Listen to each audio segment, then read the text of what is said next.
Shalom, saudara-saudara yang diberkati oleh Tuhan. Sebelum kita mendengarkan kebenaran firman Tuhan, mari kita bersekutu di dalam doa. Segala puji dan syukur, hormat, kemuliaan kami panjatkan kehadirat-Mu ya Tuhan. Kami bersyukur Roh-Mu yang kudus memimpin kami untuk boleh memperdengarkan dan mendengarkan kebenaran firman-Mu. Dalam keterbatasan dan kelemahan kami, untuk mengerti, memahami kebenaran firman-Mu, kiranya Roh-Mu yang kudus memimpin dan menolong kami, agar kebenaran firman Tuhan yang kami boleh sampaikan, boleh kami mengerti karena anugerah Tuhan. Terpuji nama-Mu, dalam nama Yesus kami berdoa dan bersyukur. Amin. Bapak, Ibu, saudara-saudara yang diberkati oleh Tuhan, kebenaran firman Tuhan bagi kita pada saat ini dari Perjanjian Baru, Roma pasal 10 ayat 16 sampai 21, Roma pasal 10 ayat 16 sampai 21. Kami akan bacakan kebenaran firman Tuhan bagi kita, demikianlah firman-Nya. Ketidakpercayaan Israel. Tetapi tidak semua orang telah menerima kabar baik itu. Yesaya sendiri berkata, Tuhan, siapakah yang percaya kepada pemberitaan kami? Jadi, iman timbul dari pendengaran, dan pendengaran oleh firman Kristus.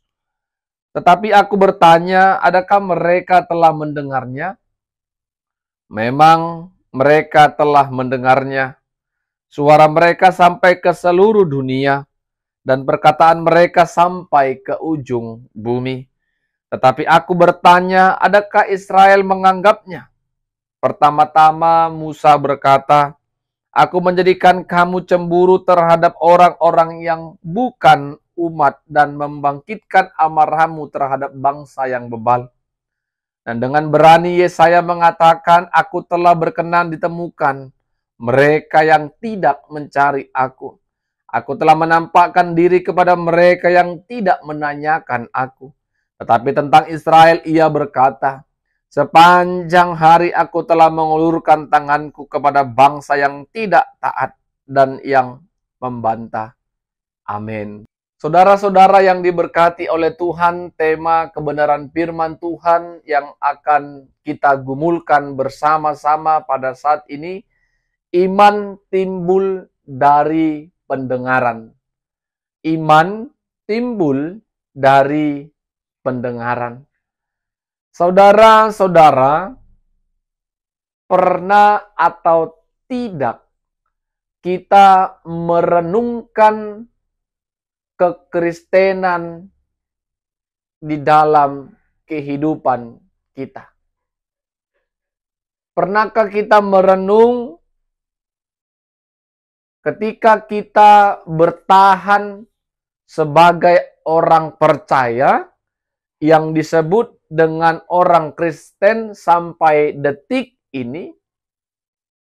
Apakah kita pernah bertanya di dalam hati kita, mengapa kita bisa bertahan sampai detik ini sebagai orang Kristen atau yang kita sebut dengan orang percaya? Mungkin beberapa orang akan menjawab, aku Kristen karena aku dilahirkan dari keluarga Kristen. Ayah dan ibuku beragama Kristen, sehingga aku sampai detik ini memiliki kepercayaan kepada Kristus.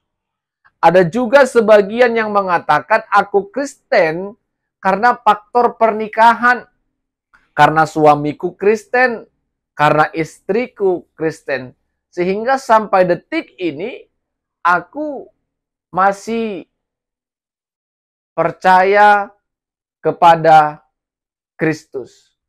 Saudara-saudara yang diberkati Tuhan, dengan merenungkan kekristenan kita, kita bisa mengevaluasi generasi keberapa kita di dalam kekristenan sebagai orang percaya mulai dari orang-orang tua kita terdahulu.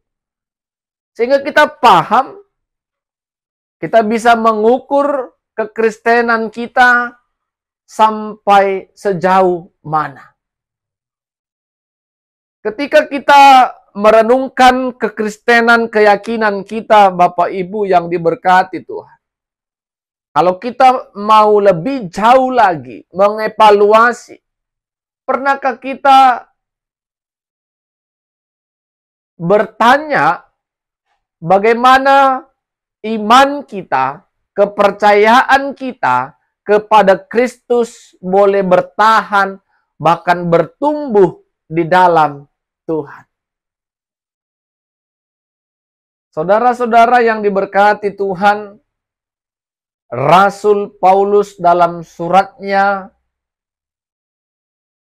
mengatakan bahwa orang-orang Israel atau orang-orang Yahudi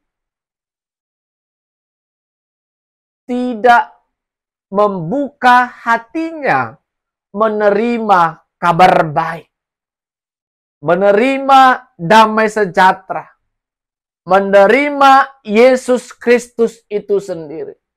Mereka menutup hatinya, mengeraskan hatinya untuk menerima atau disapa kebenaran firman Tuhan. Walaupun Rasul Paulus mengatakan pada ayat yang ke-16, tidak semua orang mendengarkan atau menerima kabar baik itu. Berarti ketika Rasul Paulus memberitakan kabar baik, ada saja orang yang menerima dan percaya kebenaran firman Tuhan. Walaupun tidak semua orang, ketika Rasul Paulus memberitakan kabar baik, semua orang percaya dan menerimanya.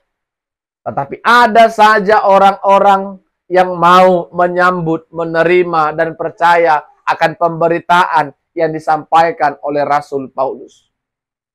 Kalau kita membaca ayat sebelumnya, ayat 14 dan ayat 15, Rasul Paulus paham tanggung jawab dan tugas yang dia emban sebagai rasul, yaitu pemberita kebenaran firman Tuhan.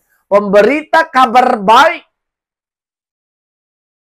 Makanya Rasul Paulus menyadari bahwa pemberitaan firman Tuhan itu sangat-sangat penting bagi manusia. Karena apa? Di ayat 14 dikatakan bagaimana mereka berseru kalau mereka tidak percaya. Bagaimana mereka percaya kalau tidak mendengar?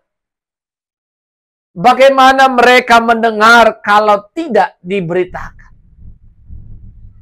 Bagaimana mereka memberitakan kalau tidak diutus? Itulah tanggung jawab Rasul Paulus sebagai pemberita kabar baik. Dia punya tanggung jawab yang penuh agar semua manusia menjadi orang percaya, berseru kepada Tuhan Yesus sebagai juru selamat. Paulus juga punya beban, punya tanggung jawab untuk mengutus orang yang sudah percaya. Salah satu contohnya anak rohaninya yaitu Timotius, yang dipersiapkan Paulus untuk memberitakan kabar baik. Saudara-saudara, Bapak Ibu yang diberkati oleh Tuhan. Ketika Rasul Paulus menyadari kalau banyak beban, tantangan yang akan dia hadapi saat dia menuliskan surat ini dan yang akan dia hadapi ke depan, Paulus tidak sedikit pun kendur dalam melayani Tuhan. Karena apa?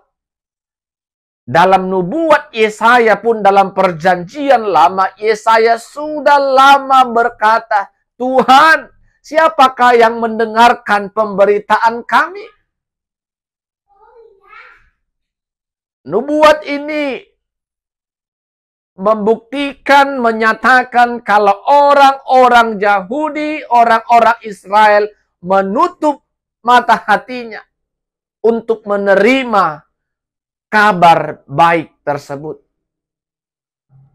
Tetapi Rasul Paulus percaya kalau firman Tuhan yang dia beritakan, kabar baik yang dia beritakan, berita Injil yang dia sampaikan, tidak pulang dengan sia-sia.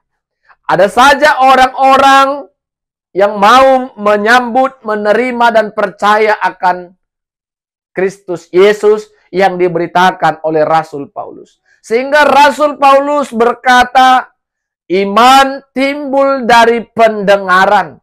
Tentu pendengaran dari firman Kristus. Saudara-saudara, iman itu adalah anugerah dari Tuhan. Kita bisa beriman kepada Tuhan karena anugerah yang Tuhan berikan kepada kita. Ketika kita membaca, ketika kita mendengarkan firman Tuhan, ada pekerjaan Roh Kudus yang menolong, memampukan, membuat kita mengerti, membuat kita mengimani akan pembacaan, akan pemberitaan yang kita dengar. Bukan karena kekuatan, bukan kehebatan analisa dan logika kita, tetapi Roh Kudus bekerja dalam pemberitaan, pembacaan kebenaran firman Tuhan, sehingga iman kita boleh timbul.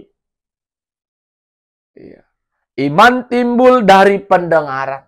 Kita tidak bisa memiliki iman yang memiliki kualitas kalau kita tidak mendengar. Mendengar firman Tuhan. Iman kita akan berjalan di tempat. Iman kita tidak mengalami pertumbuhan, perkembangan, apalagi buah. Ketika kita membaca, mendengar, maka iman kita tidak kerdil, tetapi terus bertumbuh, dan mengalami buah. Saudara-saudara yang diberkati Tuhan, jangan kita seperti orang-orang Yahudi, orang-orang Israel yang disampaikan oleh Rasul Paulus ini mengeraskan hati. Tidak mau menerima kebenaran firman Tuhan. Tidak mau menyambut Injil itu. Kita harus membuka hati kita. Menerima setiap pemberitaan kebenaran firman Tuhan. Membuka hati kita. Sehingga melalui pendengaran, melalui pembacaan firman Kristus, kita boleh beriman, bertumbuh, dan berbuah.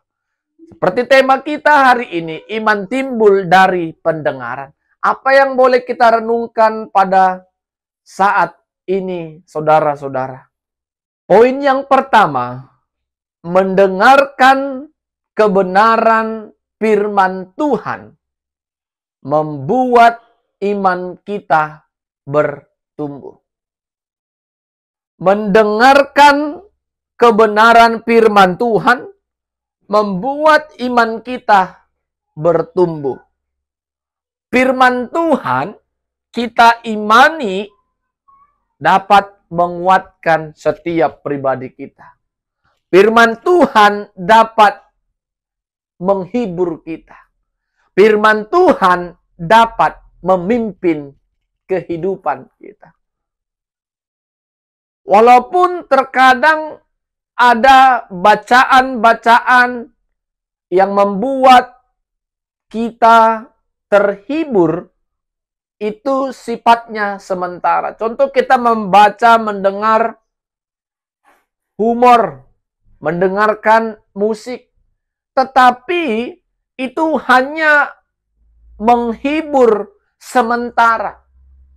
Kalau kita membaca, kalau kita mendengarkan kabar baik itu, maka kita akan mendapatkan kekuatan yang kekal, penghiburan yang kekal, pimpinan Tuhan yang tetap memimpin setiap aspek kehidupan kita.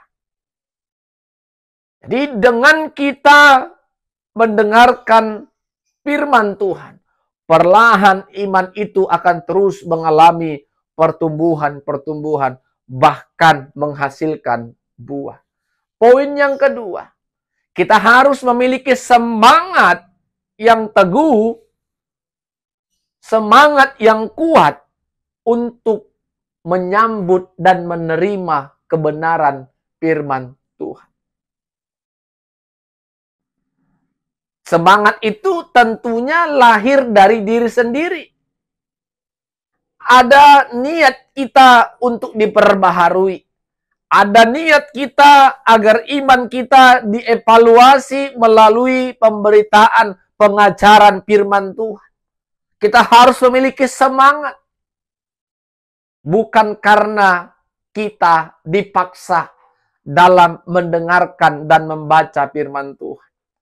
Poin yang ketiga, jangan pernah terucap dari perkataan kita.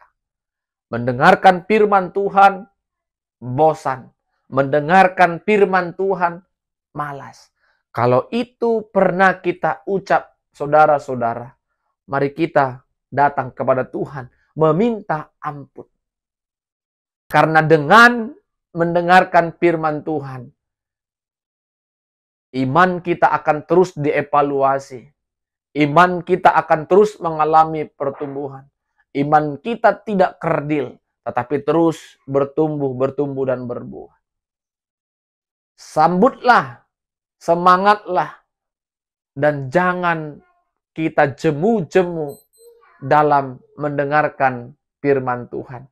Karena dengan mendengar, membaca, kita akan beriman, bertahan kepada Kristus Yesus dan mengalami pertumbuhan dan buah yang baik. Amin, kita berdoa. Kami bersyukur buat kebenaran firman-Mu ya Tuhan. Biarlah Roh-Mu yang kudus menolong kami, agar kami tetap mengevaluasi iman kami. Kami memiliki semangat untuk mendengarkan kebenaran firman Tuhan, kabar baik. Terima kasih Tuhan, biarlah karya Roh-Mu tetap tinggal dalam kami, sehingga firman-Mu tidak berlalu begitu saja, tetapi kami diajar, diingatkan, dan dipimpin oleh Roh-Mu. Dalam nama Yesus kami berdoa dan bersyukur. Amin.